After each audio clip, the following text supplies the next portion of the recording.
To, ana wata ga wata. Kar ka manta in yau ne farkon zuwan ka channel ɗin nan ka je ka sauruwa mana subscribing sannan ka mana liking. Sabida daga zarar mun sake sabon labaranmu za ka kalla. Mun gode. Yau za mu yi labari ne akan wani ɗaya daga cikin manyan artist mu na arewa wanda aka fi sani da Ado Gwanja, wanda yake salon harkar waƙar nanaye.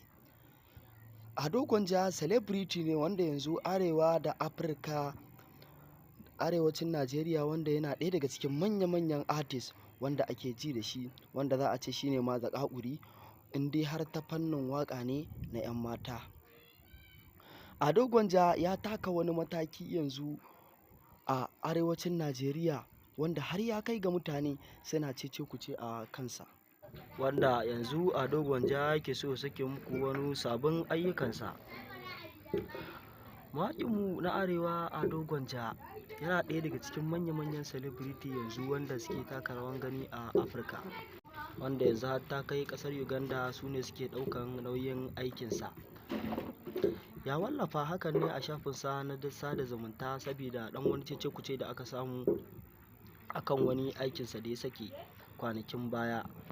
Wanda yanzu ya sake wani sabon aiki wanda ya yi a fiyayyen halitta Muhammadu Rasulullahi Sallallahu Alaihi Wasallam, kuma waƙan ta samu karɓuwa sosai kuma ya samu lambar yabo a wajen mutane kala-kala.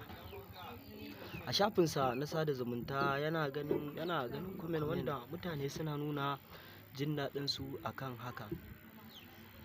Ado Gwanja dai a tarihin rayuwarsa da muka bincika mutum ne mai riko ga addininsa, kuma mutum ne mai gaskiya tsakaninsa da Allah.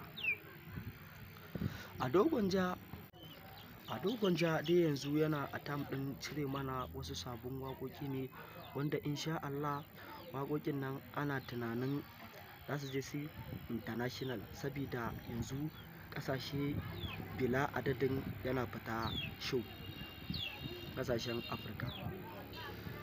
Ado Gwanja kwanakin baya a shafinsa na sada zumunta ya wallafa wani hotonsa wanda mutane ake ta cece-kucen wai ya je shi show Dubai, alhalin hakan ba gaskiya bane.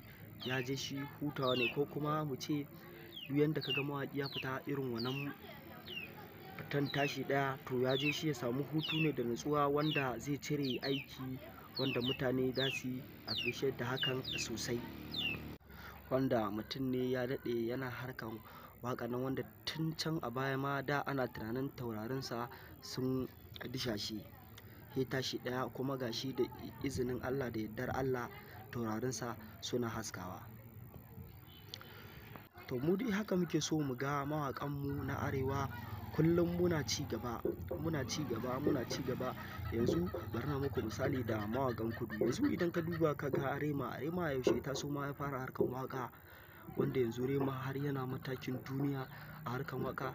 Different ƙasashe ne suke ji, duniya ne ma take jin waƙoƙin Rema. To haka muke so mawaƙanmu na arewa yanzu muna taka wannan rawan ganin, wanda har yanzu arewa dai bamu taɓa taka wannan rawan ganin ba. Muna kuma roƙon Allah ya sa mu dace, Allah kuma ya sa mu ci gaba. Wannan shine kaɗan daga cikin comment na sada zumunta na Ado Gwanja, wanda mutane suke masa fatan alkhairi a rayuwarsa.